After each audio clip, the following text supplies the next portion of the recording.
Students, in economics, in economics last lecture we had completed our chapter, that is theories of demand, right?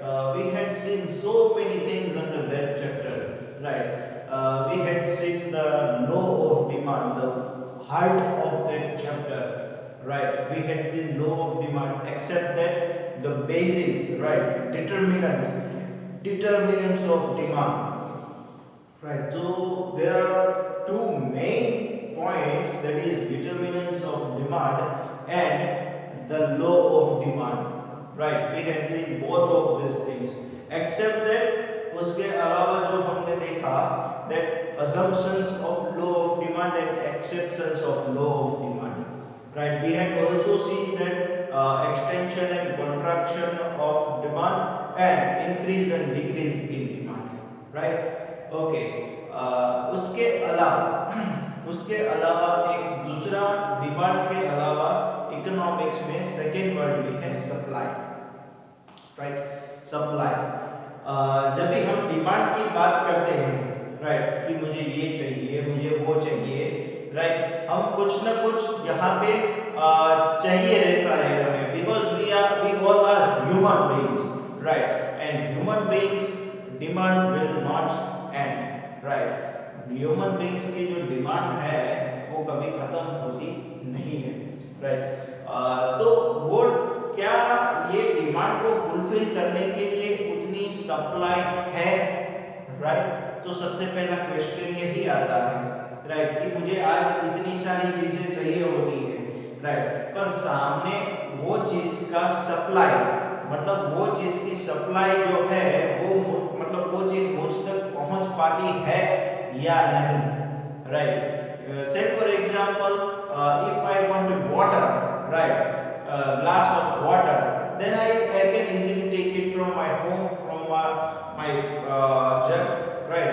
पर अब मान लीजिए कोई ऐसे एरियाज है, राइट, इसे फॉर एग्जांपल डेजर्ट्स, राइट, तो वहां पे पानी की क्या उतनी सप्लाई होती है, राइट? वहां पे पानी उतना पहुंच पाता है? नहीं, राइट? सो कभी कभी डिमांड को हमें क्या करना पड़ता है? एडजस्ट करना पड़ता है। हमने देखा लास्ट चैप्टर में, हमने देखा कि due to our income we need to adjust our demand, but sometimes due to this lack of supply के कम होने की वजह से भी we have to adjust our demand, हमें अपनी डिमांड एडजस्ट करनी पड़ती है, right? In the same way, other natural resources like petroleum, right, the resources are always scarce, जो हमने देखा था, right? तो कभी कभी ये चीजों की सप्लाई, पैसा, वो सब क्या होता है? resources are always scarce, right?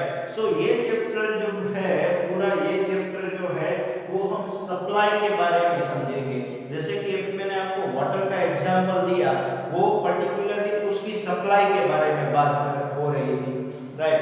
पर इससे भी कहीं ज्यादा चीजें ये चैप्टर में हमें समझनी है, right? Like theories of demand, ये चैप्टर भी बहुत इंटरेस्टिंग है और इकोनॉमिक्स का बेस है, right? Demand and supply are the base of economics. आपने डिमांड का चैप्टर समझ लिया, आई होप आपने रीड भी किया होगा, आई होप कि आपको सब कुछ समझ में भी आ गया होगा, राइट? क्योंकि आपकी ओर से अभी तक कोई क्वेश्चंस आए नहीं हैं, राइट? तो आई होप कि आप सबको सब कुछ समझ में आ गया होगा। उसके लिए पूरा वीडियो देखना जरूरी है, right? Remember that, okay? So ये चैप्टर में हम बहुत कुछ सीखने वाले हैं, जैसे कि हमने डिमांड में जो भी चीजें समझी थी, सेम चीजें हम यहाँ पे सप्लाई में समझने वाले हैं, राइट? सबसे पहले हम समझेंगे मीनिंग ऑफ सप्लाई, देन हमने देखा था demand schedule, individual demand schedule और market demand schedule, right? In the same way we will study supply schedule, right? Then law of supply, demand में हमने देखा था लॉ ऑफ डिमांड, यहाँ पे हम समझेंगे लॉ ऑफ सप्लाई। यहाँ पे एक चीज नई आई है, rationale of law of supply, right? Rationale of law of supply, right? Then assumptions and exceptions.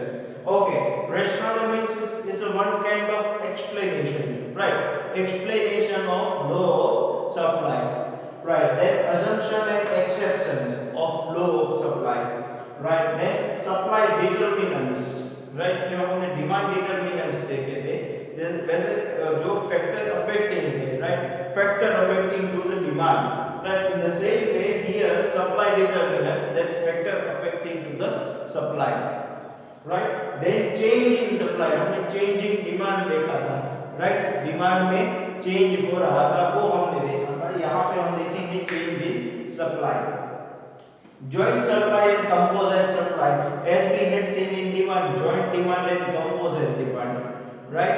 Then last one is elasticity of supply, right?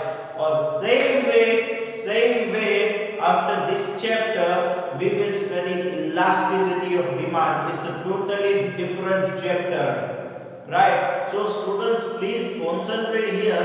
Elasticity of demand is a very huge topic, so it's a totally different chapter, right?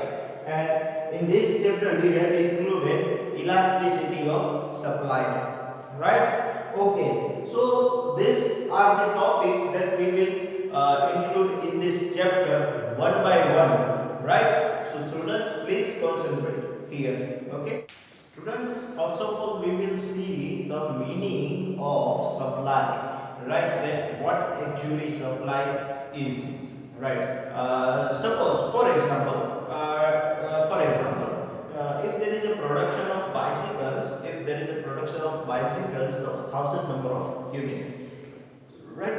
1000 units का जो production है वो bicycle का हो रहा है per day, right? Okay, सो यहाँ पे 1000 यूनिट का प्रोडक्शन हो रहा है, इट मींस यहाँ पे इट डजंट मीन कि 1000 प्रोडक्शन का 1000 बाइसिकल सप्लाई हो गई है या 1000 बाइसिकल सप्लाई के लिए है, right? We will send to the market 800 bicycles for some amount, right? And rest of the bicycles we will keep in our godown, right? For a storage, right? For future need, right? So actual supply of bicycle is just 800 number of units, not 1000 number of units, right? So actual production and actual supply both will be different, right? Production, it means, it doesn't mean it is a supply and it is for the supply, right? Actual, whatever the product actual go to the market, right, that is called supply, right? Not the production, right? तो ये हमें समझना जरूरी है कि जो कुछ भी प्रोडक्शन हो रहा है, व्हाटएवर, ये बाइसिकल का मैंने आपको एग्जांपल दिया, वैसे कोई भी चीज का आज प्रोडक्शन हो रहा है, वो जब फिजिकली मार्केट में पहुंचाई जाती है उसको सप्लाई बोलते हैं, ना कि प्रोडक्शन हो रहा है उसको, right? Okay, so that we need to first of all we need to keep it our mind, right? In demand certain factors are there, कि हमने क्या देखा था डिमांड में कि डिमांड के मतलब हमें कुछ चाहिए, that is in economics that is not a actual demand, right? हमने इकोनॉमिक्स में क्या देखा था, सॉरी डिमांड में क्या देखा था, as per the point of view of economics, कि भाई इकोनॉमिक्स ये कहता है कि that should be willingness to purchase, right? Purchase की विलिंगनेस होनी चाहिए। देन नेक्स्ट पॉइंट क्या देखा था, that we can afford, we should afford that product, right? That should be capability to purchase it, right? उसको खरीदने के लिए परचेज, उसको परचेज करने के लिए पैसा होना जरूरी है, राइट? देन थर्ड पॉइंट हमने क्या देखा था, दैट विलिंगनेस टू पे। अगर मेरे पास पैसा है लेकिन मुझे देने की इच्छा नहीं है, पैसा भी है, खरीदना भी चाहता हूँ, लेकिन मुझे ये लगता है कि मैं इतने पैसे इसमें क्यों बर्बाद करूं, राइट? तो वो डिमांड नहीं है।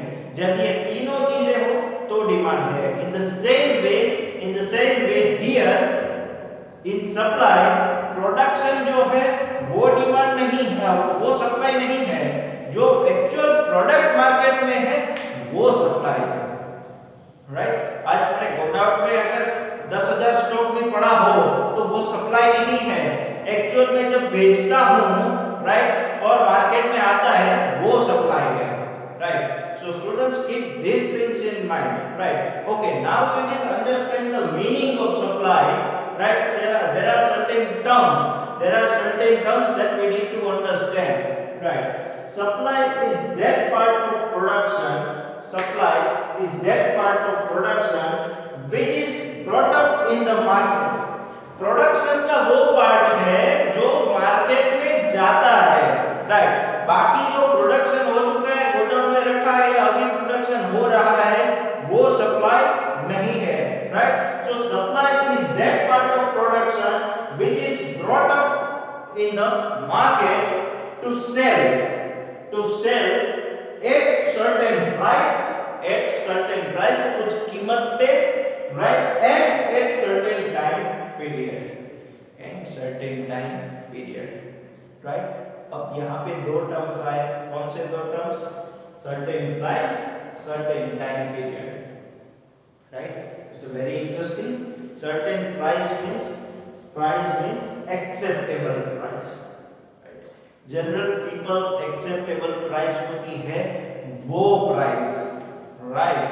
ओके, जो सप्लाई अगर हम कर देते हैं एक्सेप्टेबल प्राइस होना जरूरी है। Then second meaning time means, यहाँ पे जो टाइम दिया गया है certain time period. Time means per day, per week, per month, per year.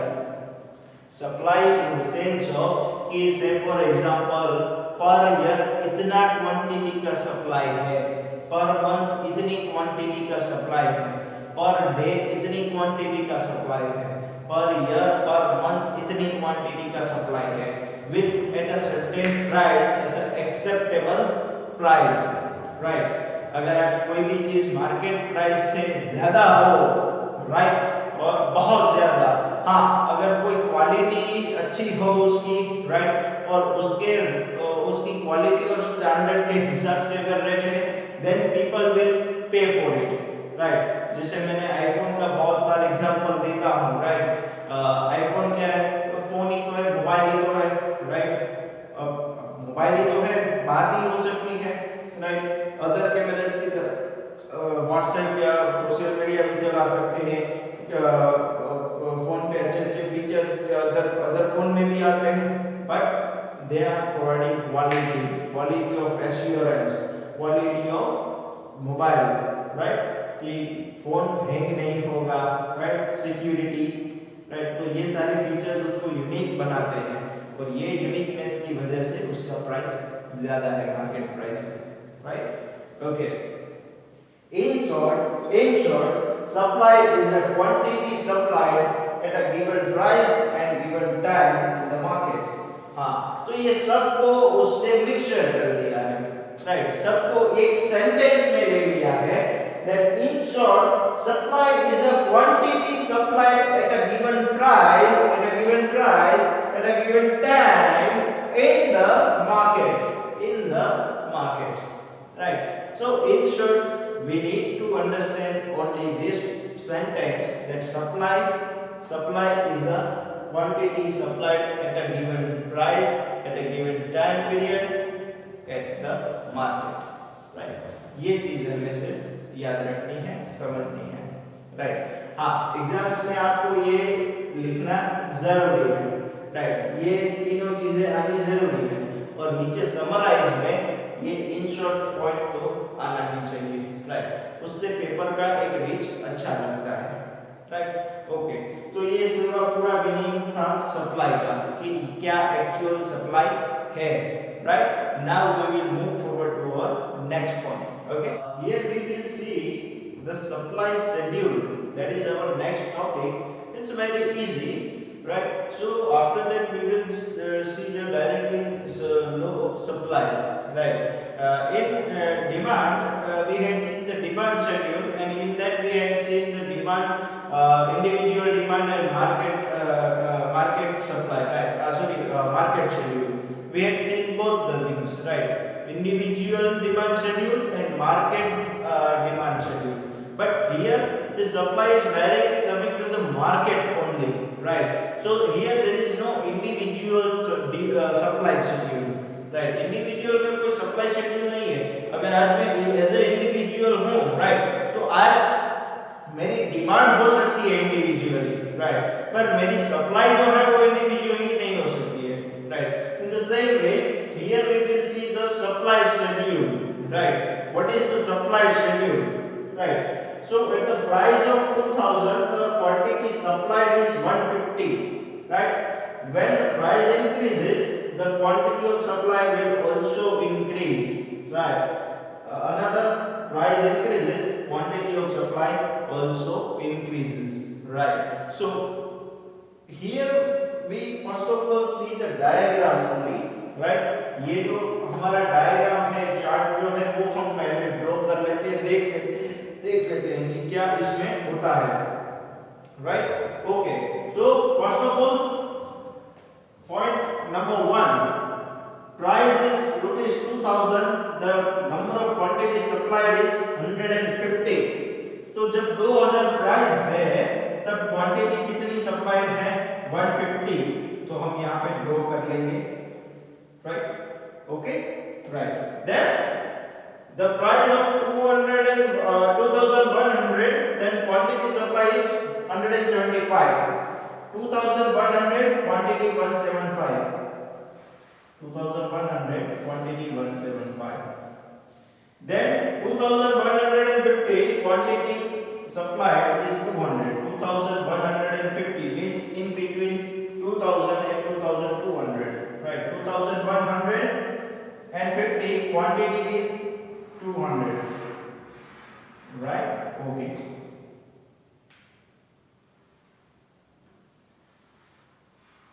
right. Okay, then 2000 at the price of 2200 the quantity supplied to the market is 250. 2200 जब price हो जाती है तब 250 क्वांटिटी जो है वो मार्केट में सप्लाई की जाती है, right.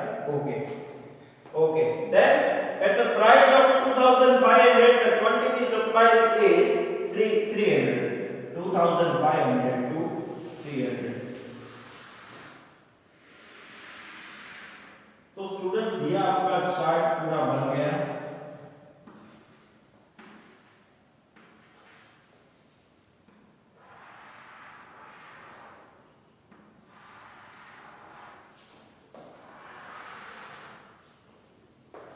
So here you can see that the supply curve in demand there was a demand curve, right. जो ये जो कर्व है, ये रेखा जो आप बोलते हो इंग्लिश और हिंदी में, गुजराती में, तो ये जो रेखा जो है that is curve, right. It is a supply curve, right. तो अगर आप वो देखोगे तो ये क्या जा रही है, अपवर्ड डायरेक्शन में जा रही है. डिमांड में वैसे क्या था, वो डाउनवर्ड डायरेक्शन में था, right. The slope of demand curve is downward, right. In the same way the slope of supply curve is upward, right. So here we can conclude that one thing, that whenever the price rises the supply of particular product also rises, right. तो supply भी क्या होती है, rise होती है, बढ़ती है, right. क्यों बढ़ती है, why this is so.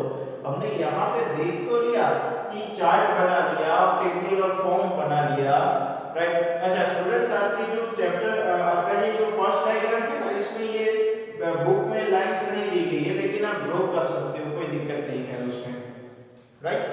ये लाइंस यहाँ से समझने के लिए दी गई है, उसमें से फिर सीधा ये पॉइंट ही, ये लाइन सप्लाई कर्व भी बना दिया है, राइट.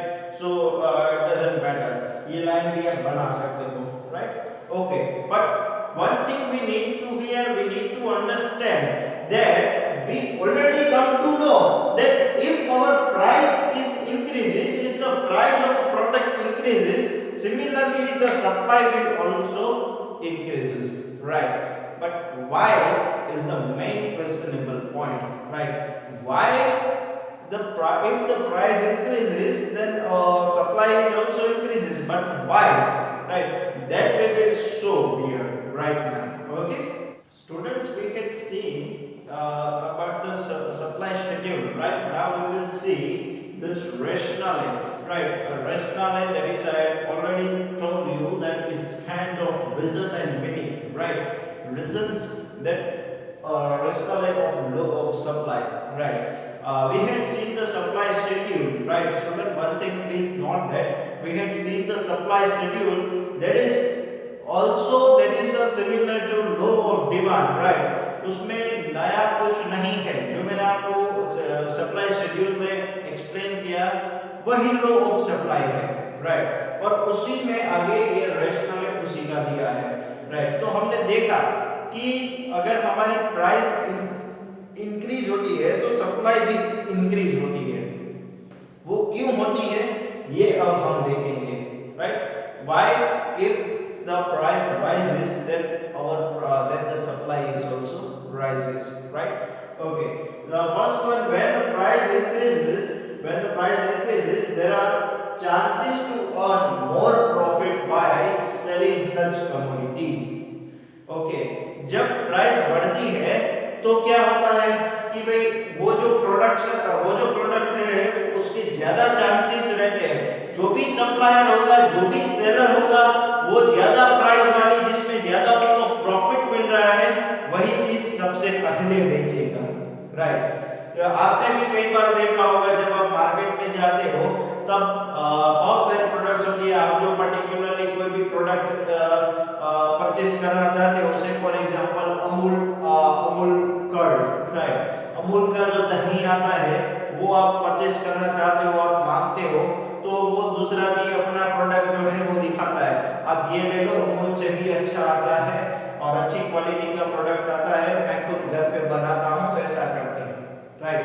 तो वो क्या है भाई, हाई क्वालिटी हाई जो जिसकी प्राइस है, राइट, जिसमें उसको मुनाफा ज्यादा मिलता है वो पहले बेचने की कोशिश करेगा, राइट?